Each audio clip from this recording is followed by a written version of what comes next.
more love, more joy, everything. It's inspired young people. Inspiration comes from within you. When you clear out the garbage that's in your mind, you then create space for something better, more beautiful to come in. Let's have life and have it more abundantly. I say yes. It's like taking a workshop. I get to be in my pajamas. We have a very active imagination, which is why it's important to learn how to harness it and then point it in the direction you want to go. I listen to your show every day. It's time now for Living Your Inspired Life with Susan Burrell. Susan is no-nonsense, inspirational, motivational, and fun. This is positive talk radio. Practical wisdom for everyday life. It's a gift you give yourself. Now, here's Susan.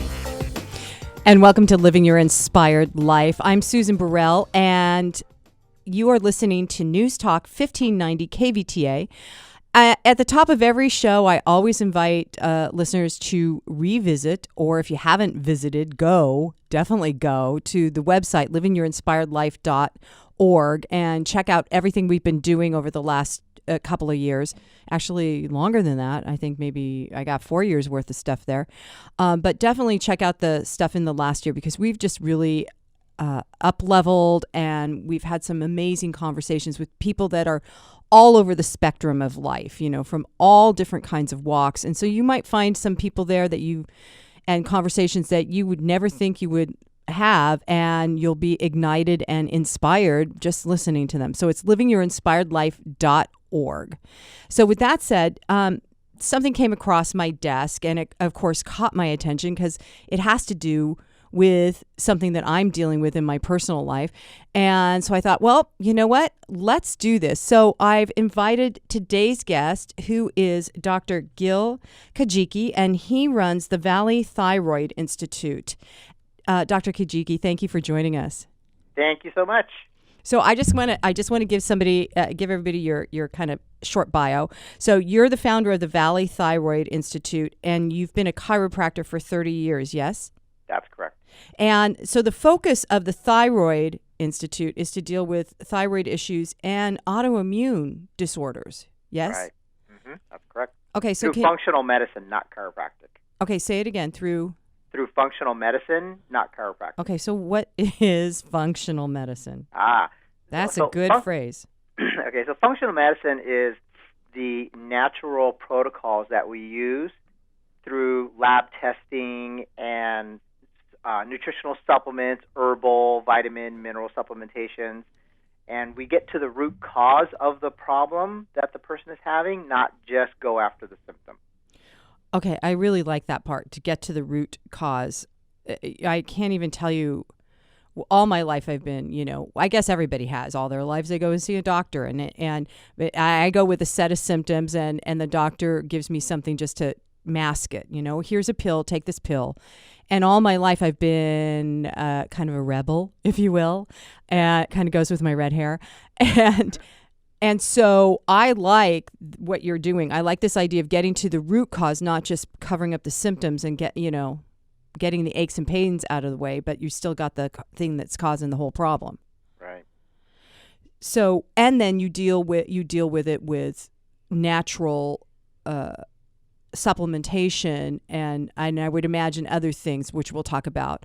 So how did a chiropractor get to become interested in thyroid and autoimmune diseases? Well, I've got a kind of a unique story. I've been a chiropractor for 30 years, and for the first 15 years of my practice, I did mostly musculoskeletal. I mean, all the things you think of as a chiropractor: mm-hmm. headaches, neck pain, back pain, structural correction. Then about 15 years ago, so my wife came down with an Epstein-Barr infection. She was a corporate executive. She's traveling the world to the company's different locations. And she came down with Epstein-Barr, and she got your typical symptoms of Epstein-Barr: run down, fatigue dips during the day, just couldn't get going, never got enough sleep. But those symptoms over the next couple years worsened and got more frequent and became more. So they went from the Epstein-Barr symptoms to hair loss, heart palpitations, depression, digestive issues, bloating with foods, dry hair, and then it just ballooned out from there.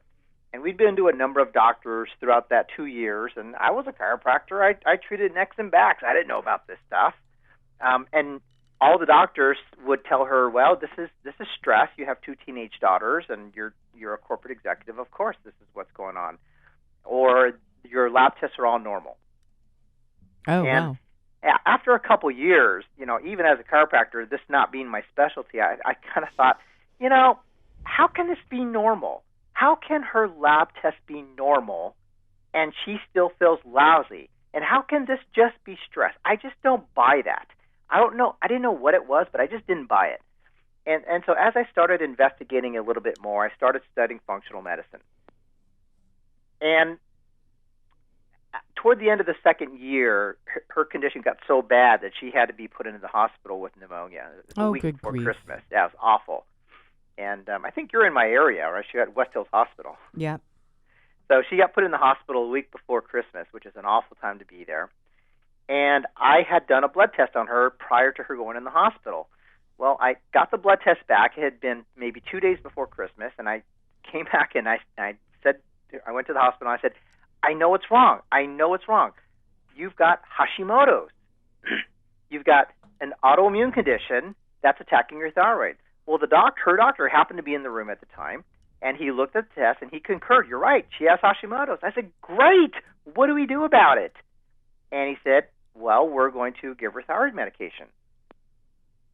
And that just didn't make sense to me. I said, I don't understand. Why would you give her thyroid medication for an immune system problem that's attacking her thyroid? He said, because that's the way we treat it. Oh, wow. Yep. And it was like at that moment I realized if you're going to go the traditional medical route and you're going to see the endocrinologists and the GPs and the gynecologists, and you go with traditional medicine, which takes your insurance, your choices for treatment are medication, radiation, and surgery, usually in that order. Yep.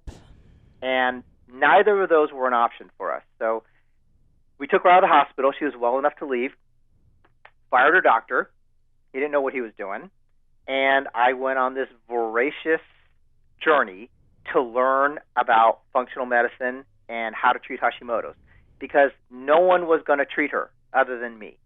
So I had to figure out what was going on. And so I consulted with my colleagues who knew more than me and who had done this before.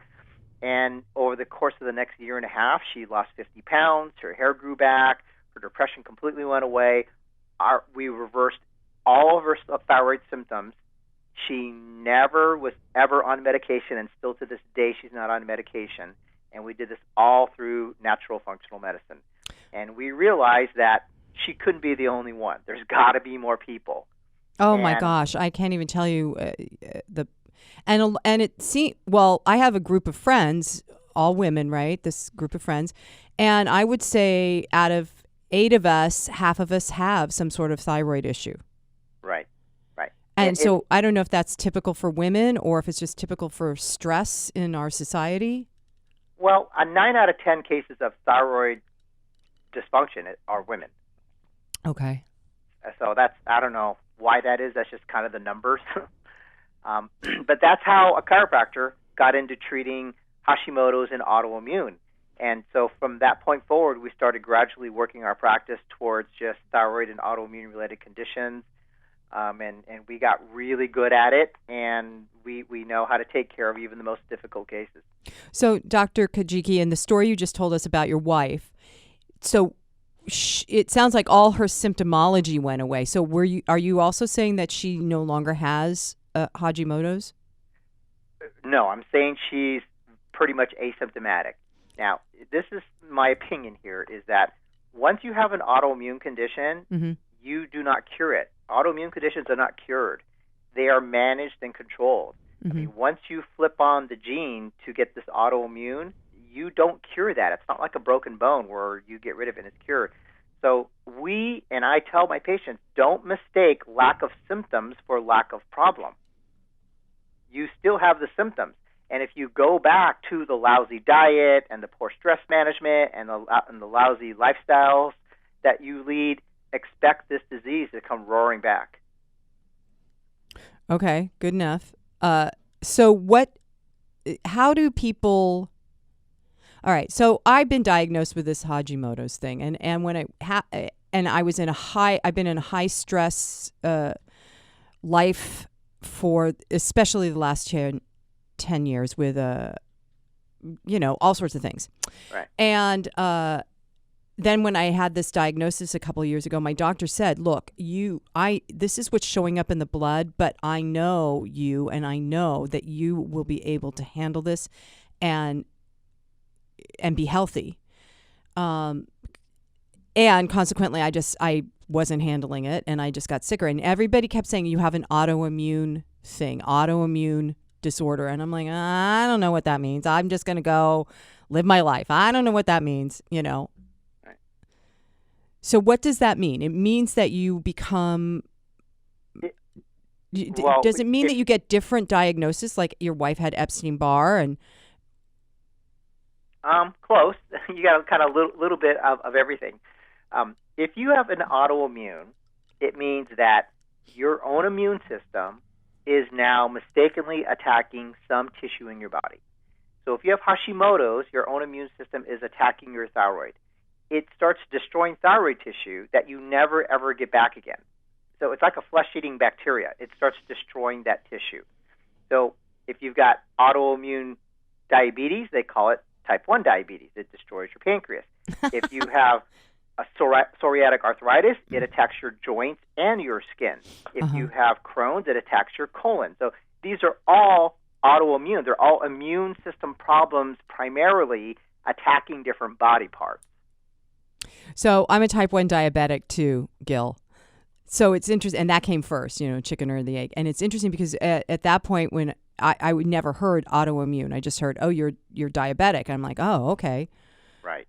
Yeah, and the reason for that is because whether you have an autoimmune condition or you just have regular diabetes, traditional medicine treats it the same. They give you medication. Right. So, if that works for you, great. But if that doesn't work for you, then you have to jump to a new healthcare model, which is where people like me exist.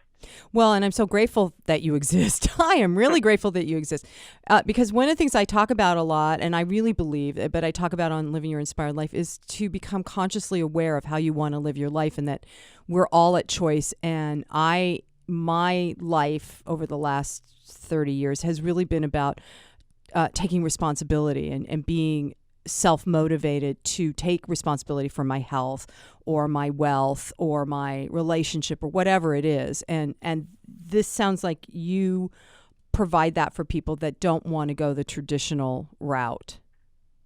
Right, exactly. I mean, most of my cases are failed medical cases where the person has already tried the endocrinologist, the GP, the gynecologist. They've been to several other doctors. All their lab tests are normal. And now they're scouring the internet for an answer, and they run across my website. Wow. So what do you do when somebody comes to you, completely depleted with all of these symptomologies of depression and exhaustion and bloating and hair loss and weight gain and all that? So what do you do? How do you take care of them? Okay. Well, it starts with an initial consultation, and that is the determining factor on whether I feel this is going to be a successful case or not. I don't accept every single case. I only accept the person's case if I feel like it's going to be a success. So we have our initial consultation, and I go through their history forms. I review any kind of other old lab tests that they do, and I get a feel for whether or not this is going to be a good case. They, in turn, the patient, gets a feel for whether they are going to be compatible with my philosophy and my style of practice. So it's a good trial period, like a little date that we go on to determine if we're going to move forward or not. If we decide it's going to be a good case and we both decide to move forward, then I do very specific lab testing. And I think this is where I really separate myself from a lot of traditional medicine, is I do very untraditional lab tests. I will find something. I always find something. So I do these different types of lab testing. I do 11 thyroid tests, not just 3. Your typical endocrinologist does 3, TSH, free T3, free T4. I do 11. Oh, wow. I look for, I do 62 different tests in my blood panel. I have a dried urine sample that tests you for adrenal gland dysfunction, adrenal fatigue, cortisol rhythms, cortisol levels, male-female hormone levels, as well as metabolites of the hormone. and I'll do stool sampling to look for infections in the large intestine. So I do a real comprehensive test to find out what the root cause is of their problem. You can't find the root cause unless you do the test. I appreciate that. And it sounds like also that because you're doing such an extensive test that that say somebody that comes to you with a thyroid problem, with a Hashimoto's thing, Right. It sounds like in doing like the stool testing or whatever, that there's other systems that get affected besides the thyroid in this experience of Hashimoto's. Exactly, and that's where most doctors miss it, is these other body dysfunctions. They're called triggers. Okay, now triggers are body dysfunctions that agitate that immune system and cause that immune system to launch an attack on your thyroid and or your pancreas. But they are also body dysfunctions that very closely mimic a thyroid problem, but isn't a thyroid problem. So the person like, who for comes example, in, you know what I'm saying? So the person who comes in with fatigue, hair loss, depression, bloating, weight gain, that sounds just like thyroid. However, it also sounds like they could have an anemia, a gastrointestinal problem, leaky gut, hormone imbalance, inflammatory bowel disease. It all sounds the same. So you could have a thyroid problem, and unless you do all 11 tests, you won't find it. They could have the triggers, and unless you do the lab testing, you won't find the triggers. And they can have an autoimmune component all going on at the same time. Okay, so Dr. Kajiki, let's tease this out because I'm sitting here getting a little confused. Because so all of these things you just described, those to me all sound like Hashimoto's. Because that's my most of the things you listed is my experience, and so am I wrong in putting it under the umbrella of Hashimoto's, or? No, you're correct. However, what you're doing is you're calling it a name. You're labeling it. You're labeling it Hashimoto's. Okay, and this is what traditional medicine loves to do. They love to label it. Okay, so it's Hashimoto's, it's Crohn's, it's diabetes 1. Well, here's the problem: diagnoses or names of condition doesn't tell you how to treat it. Okay. Okay, so you can get 10 different people with Hashimoto's. They can have 9 different treatment protocols. Oh, really? Because the triggers are different. Because the triggers are different, and because every single person is different, you have to treat everyone as an individual. So putting Hashimoto's doesn't tell you how to treat that person. So I don't use any kind of labels. I don't use any kind of diagnoses. I look for the lab test markers that are abnormal, which show me where the root cause problem is of these different symptoms. So if the marker is more on unstable blood sugar, let's say, okay, then you deal with that first, knowing that balancing that unstable blood sugar is going to lead to calming the thyroid down? Not necessarily, because I can get, like I said, 10 different people. I might work on unstable blood sugar with one person first. I might work on inflammatory foods with another person first. I might work on gastrointestinal with another person first. Might work on detoxification with another person. So this is why every protocol is personalized. I don't have one protocol for everyone. I treat everyone as an individual. The lab tests tell me which triggers they have. They tell me the types of triggers they have. In other words, it may be an iron anemia or B12 anemia. Right? It might be adrenal dysfunction or adrenal fatigue. It tells me how to create the treatment protocol for that person, and it tells me the priority of which of the triggers to treat first, second, third, fourth. Uh-huh. Okay. So, and you mentioned also that there's inflammatory. Let's talk a bit about the inflammatory stuff. Okay. Okay, what does that mean? Does that just mean that you're bloating? I mean, what's inflammatory? It could be. Bloating is a symptom of something. We don't know what. Okay, and it could be an inflammatory food. Gluten to Hashimoto's is like jet fuel on fire. Oh, wow. So anybody who's my Hashimoto's patient, they do not get to eat gluten forever. Forever, because you don't get rid of Hashimoto's. Uh-huh. So if you want jet fuel on fire, then go ahead and eat gluten. But gluten is an inflammatory food to Hashimoto's autoimmune. Some people have inflammation that comes from dairy. Some people have inflammation that comes from corn. Some people have inflammation that comes from rice. Some people have inflammation that comes from avocado, right? And I don't know this until I do the food immune system panel. So I find out what foods would cause these people to become inflamed. And it may not even be the food, right? The foods might be fine, but because they have a leaky gut or they have low digestive enzymes or not enough hydrochloric acid, that they start to bloat and they think it's the food when it's really their gut. Oh, interesting. Okay. So, my goodness, this sounds like a lot of different things to treat.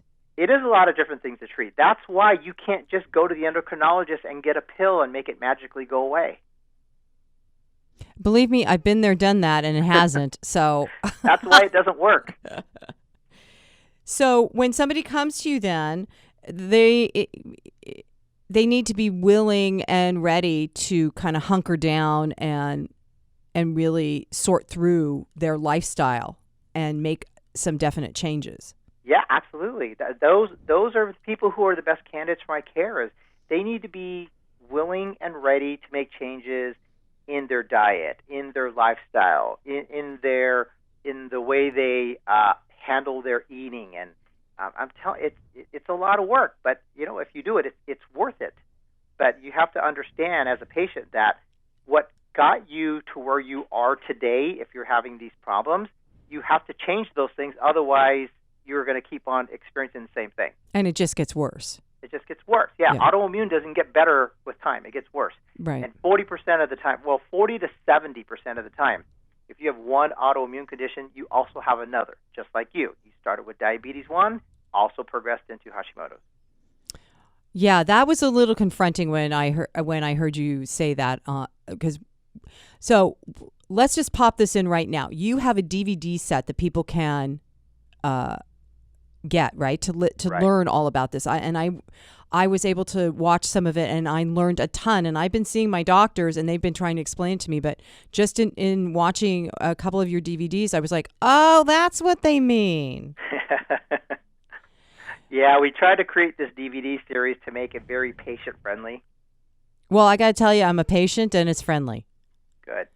So yeah, this is, I don't ever advocate people take care of a complex problem like this on their own, but if you want to give it a try on your own, we have this 5 educational DVD series that Lisa Garr and I had put together. She's also a Hashimoto's patient, and she was so profoundly affected by the protocols that we did. She says, look, we got to make a video to help people at least get more educated on this. So we go over the autoimmune component, we go over the Kajiki Protocol, we go over triggers, we go over the 6 different common ways your thyroid gland can malfunction, and where 83% of the time thyroid medication won't work.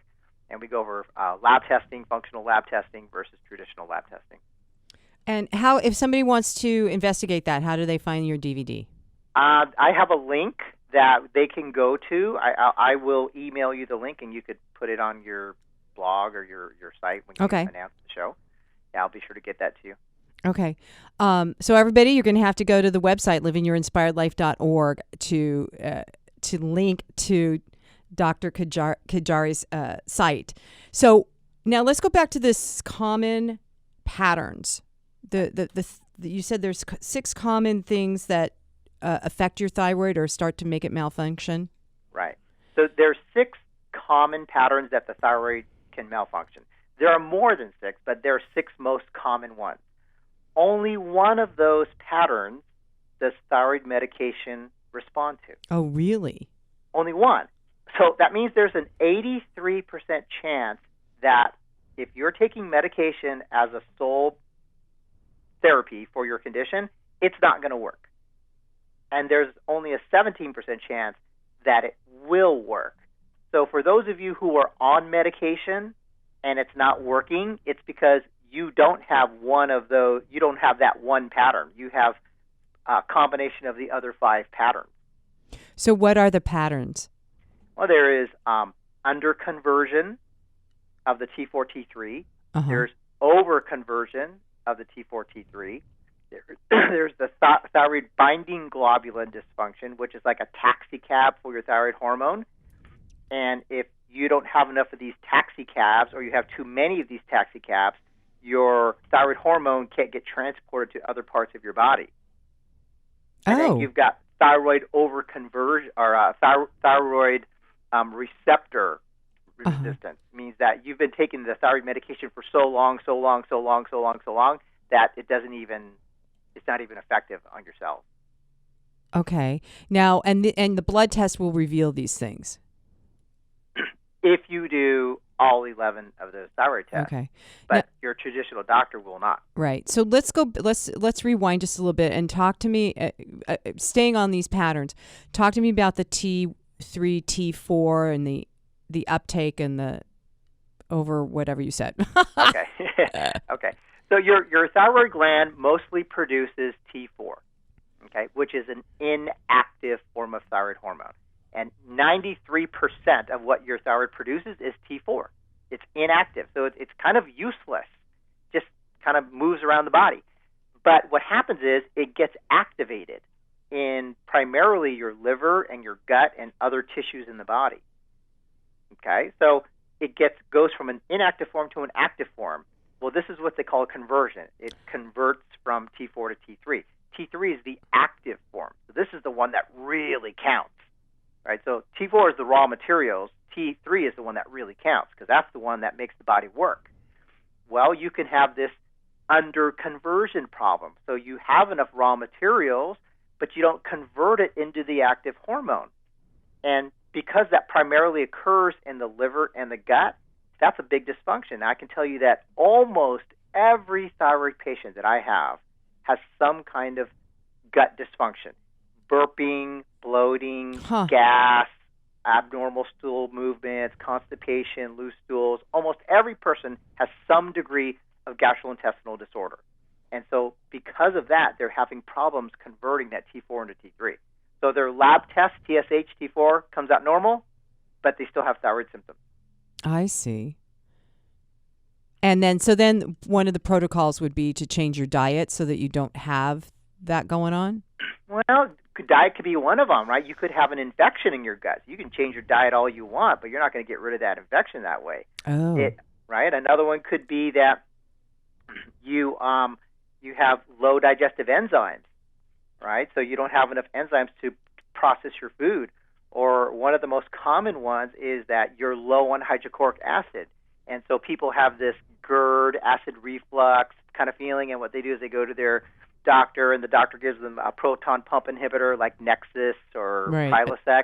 Right. And what that does is that further decreases the amount of hydrochloric acid to assure you that you keep your digestive problem. So you can have more pills. So you can have more pills. And we can have that conversation on the side. Yep. People don't make money unless they're selling their pills. That's right. Yep. That's right. So it's not, food is just one of them. And as I mentioned, there are these triggers, right? The most common triggers are anemia, blood sugar instability, adrenal gland dysfunction, hormone imbalance, inflammation, gastrointestinal disorders, food sensitivities, hidden infections, stealth infections, and chemical sensitivity. And there's more than this. There's environmental toxins. There's heavy metal poisonings. There is psychological, emotional stresses. Like, those are triggers that I didn't even mention. So it's not just a matter of change your diet. No, you can't. You have to find all the different triggers and find out what's the high priority ones that are affecting that individual. Yeah, I have a friend who's has some of these symptoms you're talking about. And when I mentioned, well, maybe it's something that you're eating. Oh, no, I don't think so. I'll just go to the doctor. I was like, oh, boy. Yeah. Because it's easier just to kind of adjust. In my experience, it's easy. It's been easier if I notice that my body's reacting to something to take that thing out. Like if I've had toast, I notice later my body's bloated or whatever it is, and I'm like, all right, it's the toast, taking away the bread. Right. And then I notice, it's not happening again. Okay, then it was that. It's not a hard thing to do. You just have to you have to find it. Right, and you have to be consciously aware. Right. So that's what I do is I identify the trigger. In this example, it was the toast. So what do? We remove the trigger. And that's what I do in my protocol is identify the triggers and remove the triggers. Sometimes it's not always as easy as just removing a piece of toast. Sometimes you remove the toast and you go, wow, I still got it. And then you say, well, what else could it be? Oh, I removed dairy. Oh, I still got it. Oh, I removed gluten. Oh, I still got it. And now what do you do? Right? So that's why my DVDs exist. That's why I exist. So, and I'm so grateful again. I just got to say, I'm so grateful. So, there's something else I wanted to ask you about with if you would explain to the listeners about the hypothyroid and what the difference is, because I think a lot of people get confused with hypo, hyper, hype, just the hype. Right, exactly. Okay, so hypothyroid means slow functioning thyroid. Hyper, and everybody knows the word hyper, right? Hyperactive, hyperdrive. Hyper means fast acting thyroid. So hyperthyroid is fast thyroid. Hypothyroid is slow thyroid. Hashimoto's, which is an autoimmune, remember, it's not a thyroid condition, it's an autoimmune condition affecting the thyroid. Hashimoto's has components of both hyperthyroid and hypothyroid. So what happens is your body, your immune system is triggered by something, one of those triggers that we talked about, anemia, blood sugar instability, hormone imbalance. Those triggers agitate that immune system, and that immune system gets really mad, and what it does is it takes it out on whatever antibodies you have in your body. In your case, it's pancreas and thyroid. So it starts attacking your thyroid. When it does that, it releases thyroid tissue into the bloodstream, and then you start getting hyperthyroid symptoms. And then they'll just suddenly go away in a day or 2, 3 days, and then you go into hypothyroid symptoms. So Hashimoto's has this roller coaster symptoms of hypothyroid, hyperthyroid, hypothyroid, hyperthyroid. Great. And because the doctors see the patient so infrequently, when they do a blood test, they may test it on the day that the patient is hyper, and then they go back again 6 months later and they test it on another day and it's hypo, and now they don't know how to manage their medication because it's hyper one time and hypo another. That makes a ton of sense to me. And it roller coasters like that because the bloodstream is constantly replenishing itself, right? Yes, but it's because of the triggers. It's because, you miss a meal, you agitate your immune system, attack the thyroid. Or you say, hey, I'm going to a wedding and I have gluten and I have dairy and I have sugar, and it agitates the immune system. Or you go through a emotional stress, psychological stress, causes cortisol surges, agitates the immune system, attacks the thyroid. So, there are so many things that can attack that thyroid. There are so many things that could agitate the immune system to attack the thyroid. Right. So, so then let's talk about the food then. Let's talk about what it is that someone in my condition needs to be aware of how is it affecting my body when I'm eating that, and maybe stay away from those things. What are the foods? Okay. Well, once again, I will say everyone is different, okay? But in general, there are foods that can make your condition worse and agitate it, and there are foods that just won't make it worse. All right. I believe that our standard American diet that we have, the foods that we have make it worse. Right. So I don't really give out foods to improve your condition. What I do more than anything is I keep you away from foods that could aggravate your condition.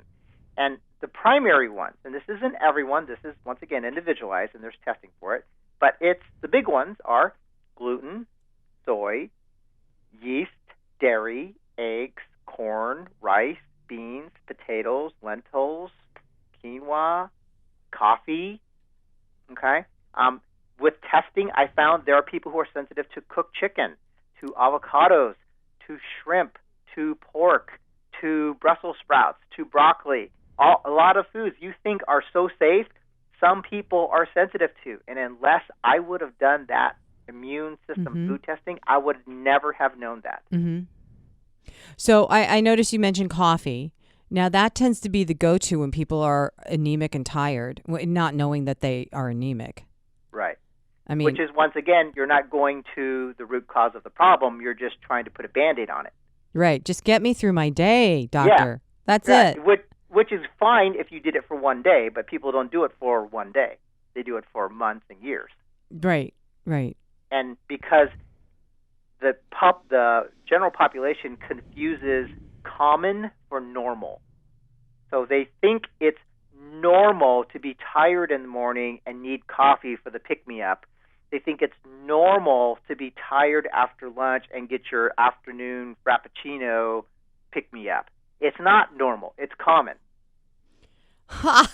I love that, the way you've discerned that and defined it, because that's, you're talking about me. We haven't met yet, but you're talking about me.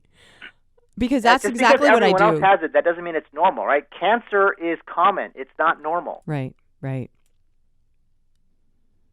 Hashimotos may be common. It's not normal. Right. Right. So, so then the other thing on the food list that you haven't mentioned that I'm kind of waiting to hear is alcohol. Alcohol. People read what they want to read on the internet. That's the problem with Dr. Google. Dr. Google is not treating Susan. It's treating everybody. Right. And so people will rationalize their alcohol intake to me with, well, I heard, I read, I saw, someone told me having a glass of wine every night is good for you. You're right. It probably is. If you don't have Hashimotos, if you don't have blood sugar instability, if you don't have liver congestion. So you can't take the one good thing and ignore all the 6 bad things about it. Wine and alcohol is all sugar. It's all sugar. And nobody can deny that. It's all sugar. And one of the biggest triggers most common I see, are blood sugar instabilities. So you decide to have alcohol, you skyrocket your blood sugar. Now your blood sugar is super high. You get insulin surges trying to lower your blood sugar. Insulin is very inflammatory to the system in high amounts. Insulin surges also convert estrogens into testosterones in women. They cause you to have cortisol dips and cortisol surges. Now you have adrenal gland dysfunction. Mm-hmm. All because you want to drink alcohol. Mm-hmm. Okay, well, is a shot of vodka going to do the same thing to me? Yeah, sure. It's all sugar. Okay. Just wanted to clarify there. Yeah. Just wanted to clarify. I'm not at all saying never drink alcohol. I'm saying if you're trying to get well and you're trying to get your autoimmune under control, alcohol is one of the things you cannot have during that interim time of intense protocol. Mm-hmm. Now, how long, I know you're going to say it depends on the individual, but what's an estimation of how long someone would need to be on the protocol, which is eating right and all that, staying away from stuff? Well, I can tell you this. There are some things you need to do for life. Some things, okay? Because how long do you have Hashimotos? Forever, right? So there are some things you need to do for life. Now, most people are concerned about how quickly am I going to feel better, right? Because we're all symptom-based, right? Pain motivates human beings.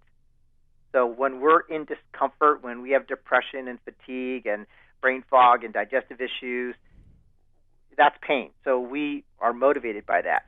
I can tell you that my average patient seems to feel noticeably better in about 6 to 8 weeks. Okay. You can go on my website and look at the testimonials, and you'll see some people felt 90% better in 2 weeks. Some people felt 50% better in 3 months. Some people felt 80% better in a month. So it varies. But on the average, about 6 to 8 weeks, you'll start to feel better. Some of these protocols you need to do forever. Okay, gluten is out forever. Not for till I'm feeling better. Not for when my blood sugar stable.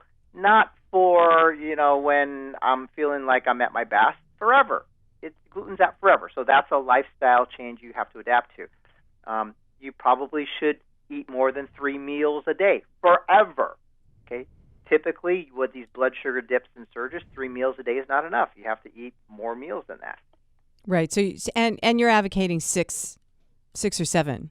Well, yeah, I mean, typically, like I said, every person's different, but if you eat 6 small meals a day and make sure you have some kind of a protein in each of those meals and you don't have a high carb in there, then yeah, you'll keep your blood sugar stable and you won't agitate that immune system by food. Right. All these other triggers. Too. Right. Then we got to talk about the stress. But I just want everybody to know when we're talking about 6 small meals a day, that doesn't mean you sit down with a you know, at the table with a napkin. And, you know, you can have snacks right in between. It could be your 3 main meals and then 4 small snacks. Uh-huh. I'm doing that now. I had to do that when I was first diagnosed with diabetes, and it helped tremendously in balancing my blood sugar. And I'm being reminded to do that now, and it is making a difference. Yeah, especially with my energy level too, because I'll find instead of going for the coffee, meeting a friend for coffee in the afternoon when I really want to take a nap, if I eat a small meal, you know, like some almonds, something with protein, then I don't need that coffee. Right. Because my energy and you're doing it right. You're having a small protein, which is a slow-burning sugar, whereas other people will jump to caffeine or energy drinks with a lot of sugar or some kind of carbohydrate. Right, like an energy bar. Yeah. All those breakfast bars and energy bars that are out there, you really have to look at the sugar and carbohydrate count, because there's so many of them that they're just all sugar. Exactly. Yeah. You don't look at the protein count. You look at the carbohydrate count. Mm-hmm. So what do you want to stay away when? Okay, so let's just tap this for 1 second.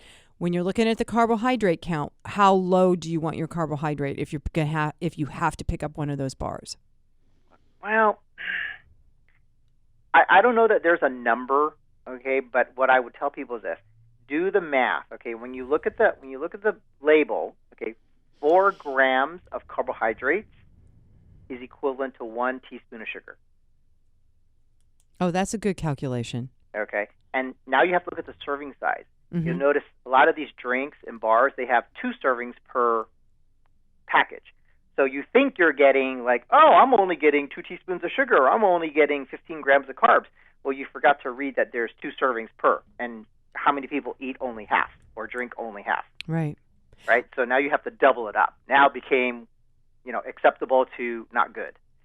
So you got to really watch that sugar count. I mean, I don't know that I'd be watching carbohydrate count. I'd be more watching what's my protein intake. Mm-hmm. Am I getting 15 grams of protein per main meal? Am I getting, 45, 50 throughout the day?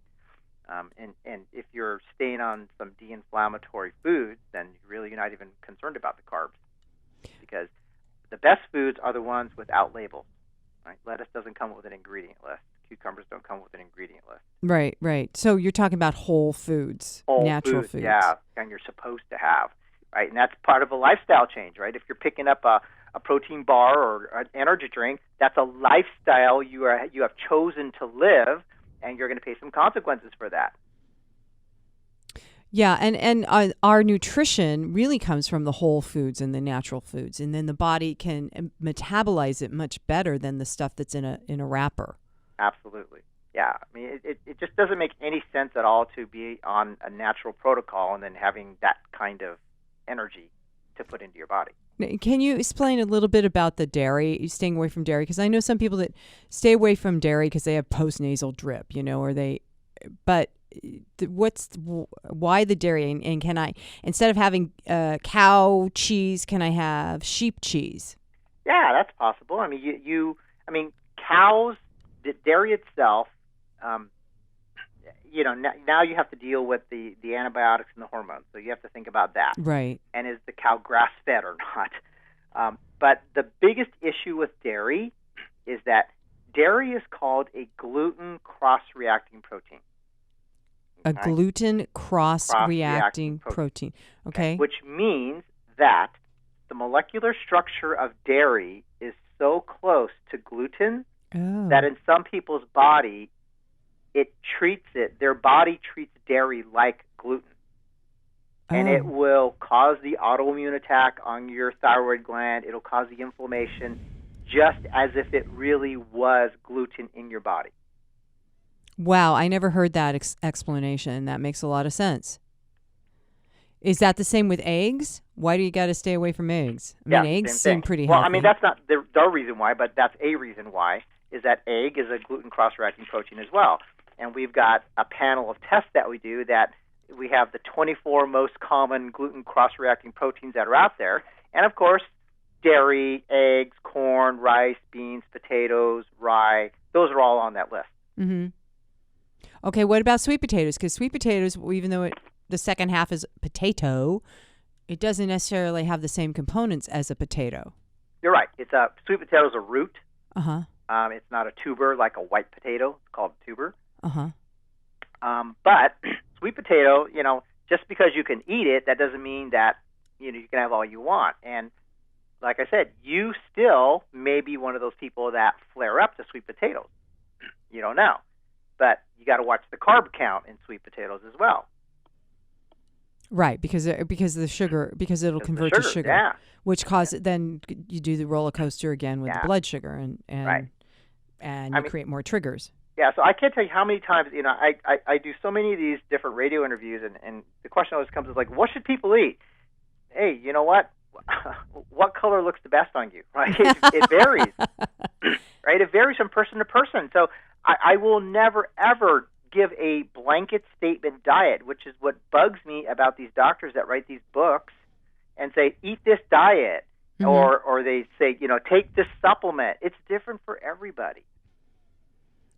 So right? I really appreciate, Dr. Kajiki, that you're looking at the whole person, not just the symptom, or not just even a small segment of what could, quote unquote, fix it.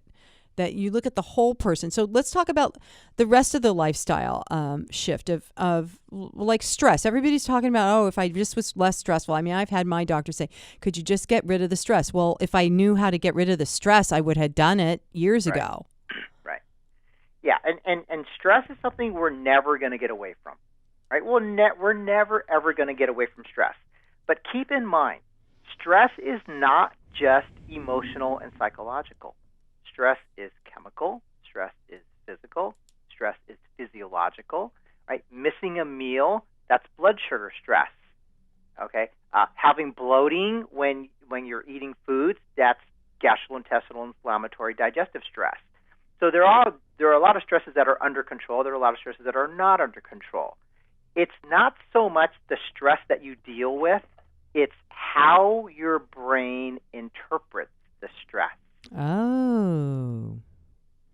Okay. Uh-huh. Now, this is not a great example, but it's an example, is that if you tell me about how horrible your life is and your dog died and your boyfriend left you and you lost your job, and I'm listening to you, I'm sympathizing with you, and I'm saying, that's too bad, I'm really sorry. But when that conversation is over, I'm right back to my own problems. But that stress is still the same. That hasn't changed. But you are interpreting that stress differently than I am interpreting it. Uh-huh. Right? So it's how your brain handles that stress. Is there something here about the pituitary as well that connects? Because it seems like that there's a connection there to me. I don't know why. Absolutely. Yeah. Your pituitary gland is what interprets that stress. Uh-huh. So your pituitary gland has pathways to your thyroid gland and your adrenal gland. So if your pituitary gland isn't functioning right, guess what else isn't functioning right? Your adrenals and your thyroid. That's what they call an HPA axis, hypothalamic pituitary adrenal axis. I'm so glad you know all these words and big words. Well, that's the thing is you don't need to know it. I'm you just glad. need to, understand the concept of it, that your pituitary gland interprets this stress. And so I do these adrenal profiles, and I can look at these cortisol rhythms. And these adrenal profiles tell me, hey, you know what? This person here, they think they're being chased by a lion all day long. And right. I could see that pattern. And when I talk to them about, what's going on here, why is this like this? Like, I got so much stress. I got traffic stress. I got to get the kids off the daycare. And then I always have to stay during lunch. I don't get the chance to eat. And so they're going through these multiple stresses. Right? So there comes a point to where, as a doctor, I say, look, you're going to have to make some changes in your life, right? You're going to have to make some lifestyle changes. And probably one that you can start with, that everyone could start with, is this. take some me time out for yourself. So that means once a week to start with, you take 30 minutes or an hour or however long you want to take, preferably 30 minutes to an hour, and you don't do anything that you don't want to do. I love that. Okay, you don't use it to catch up on errands. You don't use it to catch up on other things. If you want to sit there and do nothing, do it. If you want to take a walk with a girlfriend, do it. If you want to go play tennis, do it. The rules are it has to be for you, and you have to want to do it, not you're supposed to do it. For a lot of people, everybody needs that me time. Yeah, and there's a lot of people, I've been having this conversation with friends, that it's like, well, if I'm not doing what it is I think I'm supposed to do to achieve the thing I want, then what am I doing? And it's hard for people. It is hard from personal experience to discern and just sit still. I mean, just do nothing or do the thing. Right. Do the thing like you're talking about. Okay, go play tennis. I love playing tennis. Who doesn't? But it's hard to say, okay, I am going to really commit to that. But the other thing is, it's hard to sit quietly. Most of us don't know how to do that anymore. Yeah, I have a difficult time doing it. So my me time doesn't include sitting around doing nothing. Okay, so you're out playing tennis. Yeah, well, yeah. I mean, I'm a racquetball player, and I play racquetball. But there'll be a point to where I say, I don't want to do it. I don't care what I have to do on my list for this period of time. I ain't doing it. I'm going to do what I want to do. And it may be putter in the garage, right? I'm a man. It's my man cave. I putter in the garage. I may want to just drive my truck somewhere out in the mountains. I may want to go to the beach and hop in my kayak. Whatever it is, it doesn't matter what it is as long as you want to do it. That's what matters. So let's backtrack just a second because you said that the stress is about running your story, and you have to get a different perspective on it. And taking me time helps, but it seems like there should be I would like there to be a should there, a daily thing to get myself to not jump on that stress wagon. Oh, okay. Well, here's another one that I do. I wake up, and I don't do this all the time every day. I do it in like shifts. I'll do it for like 2 months at a time, and then I won't do it at all. Then I'll do it for 3 months at a time, and I don't do it at all. But I wake up every morning, and the first thing that I do, usually I go out and kind of make my coffee. The first thing I do is I have a little notebook, and I write down a few lines of things that I am grateful about. Mm-hmm. So, for example, we take for granted too much in our life. And so what we do is we are stressed about the little things that really don't matter, and we're stressed about things that we don't have any reason to be stressed about. So I wake up and I go and I say, what am I really grateful about? Like, oh my gosh, I'm standing in a house. I have shelter. I am so grateful that I am not homeless, that I have shelter. I am so grateful that I have the ability to use my arm and write this sentence. There are people who don't have limbs. I am so grateful that I have heat in my house, that I can stand here and be warm.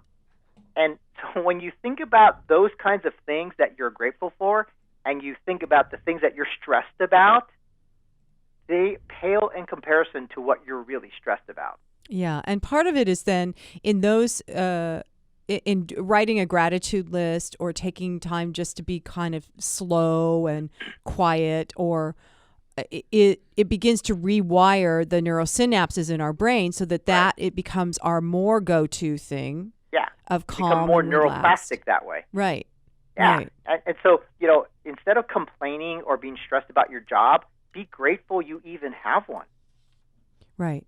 There are people who don't have jobs, so they would love to have your problem. So when you kind of put things in perspective that way, the things that you thought were really stressful are really not that big a deal. So again, this goes back to that whole person scenario protocol that you do in your functional medicine. you have to take everything into consideration. Right. I mean, I may really do well, and the patient may really do well at their diet and taking their supplements and eating regularly, but then we still have these symptoms that are coming up, and we say, well, you know what?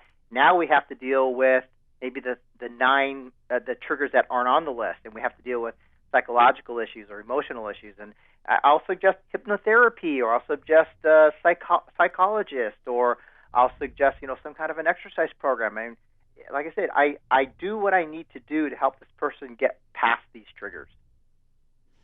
So basically, you're coaching them into having a brand new lifestyle that creates longevity and vitality. Yeah, I mean, that's not my intention, but I think that's a nice side benefit. That's a side benefit, yeah. Yeah, I love that. So I've been talking to Dr. Gil Kajiki, and he is the founder of Valley Thyroid Institute. And Dr. Kajiki, what's your website? It's Valley Thyroid Institute. And if you decide to go there, there's 3 areas that I want you to visit. I mean, it's a very comprehensive website. You could spend all day and not read everything. But there's 3 areas. One is go to the free thyroid report.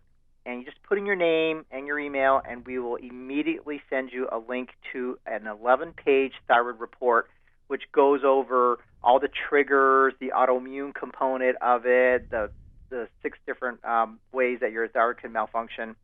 Also go to the free consultation.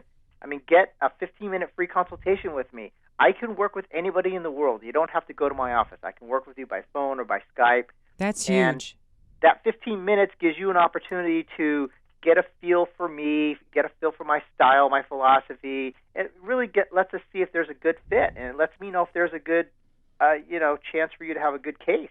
So the website is valleythyroidinstitute.com. Correct. And Dr. Kajiki, thank you so much for all the good work you're doing and all the value and help that you're bringing to people. I am deeply, deeply honored to have this conversation with you. Thank you so much for the time. You're welcome. And so I'm just going to end with, and so it is, namaste.